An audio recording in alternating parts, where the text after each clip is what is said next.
नमस्ते। आज हम बात करेंगे एक ऐसी छुपी हुई ताकत की जिसे हम हर पल महसूस तो करते हैं, पर शायद ही कभी उस पर गौर करते हैं। ये एक ऐसी शक्ति है जिसके बिना हमारी दुनिया जैसी हम जानते हैं एक पल में ठहर जाएगी।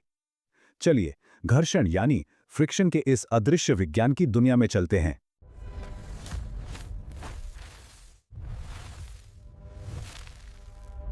तो चलिए, एक सवाल से ही शुरू करते हैं। जरा सोच कर देखिए, अगर सिर्फ सिर्फ 5 सेकंड के लिए फ्रिक्शन नाम की चीज दुनिया से पूरी तरह गायब हो जाए, तो क्या होगा? तो होगा ये कि पूरी दुनिया में एकदम से केओस मच जाएगा। कोई भी इंसान अपनी जगह पर खड़ा नहीं रह पाएगा। सबके सब फिसल कर गिर जाएंगे। हाथ में पकड़ा हुआ कप हो या फोन, सब कुछ तुरंत फिसल जाएगा। जो गाड़ियां चल रही हैं वो कभी रुक नहीं पाएंगी, और जो रुकी हुई हैं वो कभी चल ही नहीं पाएंगी। मतलब हमारा पूरा का पूरा वजूद इसी एक अदृश्य पकड़ पर टिका हुआ है। तो ये सब सुनने के बाद सवाल तो यही उठता है कि आखिर ये घर्षण, ये फ्रिक्शन है क्या भला? और ये रुकावट आती कहाँ से है जो हमारी जिंदगी को इतना कंट्रोल करती है? अच्छा, हमें तो लगता है कि हमारे आसपास की चीजें, जैसे टेबल का सरफेस या फोन की स्क्रीन, एकदम चिकनी है, राइट? पर असली कहानी तो कुछ और ही है, जो हमारी आंखों से छिपी हुई है। अगर इन्हीं सतहों को एक बहुत ही पावरफुल माइक्रोस्कोप के नीचे देखा जाए ना, तो पता चलता है कि ये बिल्कुल भी चिकनी नहीं है। असल में ये ऊबड़-खाबड़ हैं, जिनमें अनगिनत छोटी-छोटी पहाड़ जैसी चोटियां और गहरी घाटियां हैं। और बस यही है घर्षण का पूरा खेल। जब दो चीजें एक दूसरे को छूती हैं, तो उनकी ये सूक्ष्म पहाड़ घाटियां आपस में एक दूसरे में फंस जाती हैं, एक तरह का इंटरलॉक बना लेती हैं। और जब हम एक चीज को दूसरी पर खिसकाने की कोशिश करते हैं, तो यही फंसाव उस गति को रोकता है। इसी रुकावट को हम घर्षण या फ्रिक्शन कहते हैं। पर रुकिए, कहानी इतनी सिंपल भी नहीं है। असल में फ्रिक्शन कोई एक चीज नहीं है। इसके तीन अलग-अलग चेहरे हैं, या कह सकते हैं कि तीन अलग-अलग किरदार हैं। चलिए एक-एक करके इन सब से मिलते हैं। सबसे पहला और सबसे जिद्दी है स्थैतिक घर्षण। स्टैटिक मतलब रुका हुआ। ये तब काम करता है जब कोई चीज रुकी हुई है और हम उससे हिलाने की कोशिश कर रहे हैं। जैसे मान लीजिए जमीन पर रखी किसी भारी भरकम अलमारी को पहली बार धकेलना। जब तक वो अलमारी हिल नहीं रही, इसका मतलब है कि हमारा धक्का स्थैतिक घर्षण की दीवार को तोड़ नहीं पा रहा। ऐसा इसलिए क्योंकि जब चीजें रुकी होती हैं, तो उनकी वो पहाड़ घाटियां एक दूसरे में बहुत गहराई से फंसी होती हैं। लेकिन एक बार वो अलमारी हिलना शुरू हो जाए, तो महसूस होता है ना कि अब उसे धकेलना थोड़ा आसान हो गया है। ऐसा इसलिए होता है क्योंकि अब स्थैतिक घर्षण की जगह ले ली है गतिज घर्षण ने। एक बार चीजें चलने लगती हैं, तो सतहों को एक दूसरे में गहराई से फंसने का मौका ही नहीं मिलता। इसका सबसे बढ़िया एग्जाम्पल रोज देखते हैं हम, गाड़ियों के ब्रेक। जब हम ब्रेक दबाते हैं, तो ब्रेक पैड पहिए से चिपककर यही गतिज घर्षण पैदा करते हैं।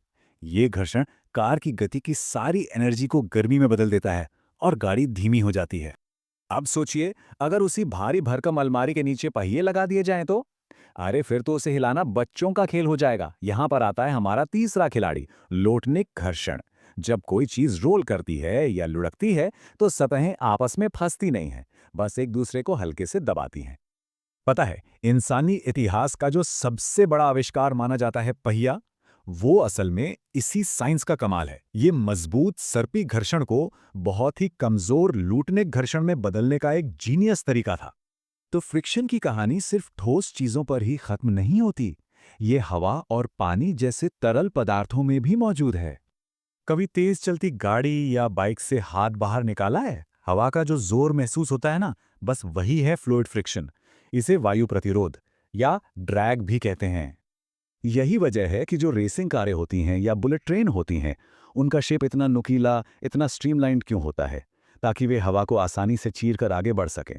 वहीं एक ट्रक का चौकोर बॉक्सी डिजाइन ज्यादा हवा रोकता है, जिससे ईंधन भी ज्यादा लगता है। और ये हवा का घर्षण कितना ज्यादा ताकतवर हो सकता है, इसका अंदाजा इस बात से लगाइए कि जब कोई उल्कापिंड यानी मीटियोर अंतरिक्ष से लाखों किलोमीटर प्रति घंटे की रफ्तार से धरती के वायुमंडल में घुसता है, तो सिर्फ हवा के घर्षण से ही वो इतना गर्म हो जाता है कि जलकर राख बन जाता है। तो इतना सब जानने के बाद एक बड़ा सवाल खड़ा होता है, ये फ्रिक्शन हमारे लिए अच्छा है या बुरा?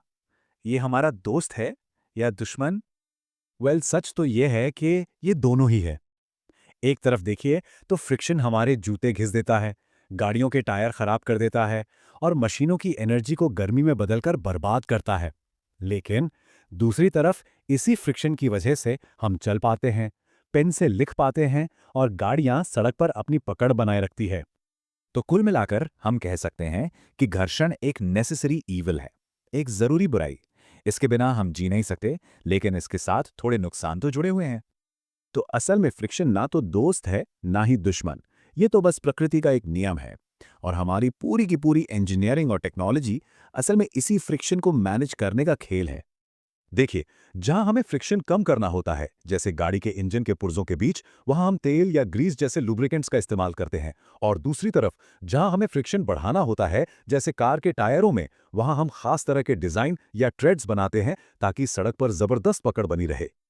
सोचिए, एक माचिस की तीली जलाने से लेकर सड़क पर चलने तक हम हर पल, हर सेकंड इस अदृश्य शक्ति को बैलेंस कर रहे हैं। तो अगली बार जब चलें, तो उस अदृश्य पकड़ को जरूर याद कीजिएगा, जो हमें गिरने से बचा रही है। और ये हमें सोचने पे मजबूर करता है ना? कि हमारे आसपास और कौन सी ऐसी छुपी हुई ताकतें हैं जो हमारे जीवन को इसी तरह से चला रही हैं और हम उन्हें कैसे मैनेज करते हैं।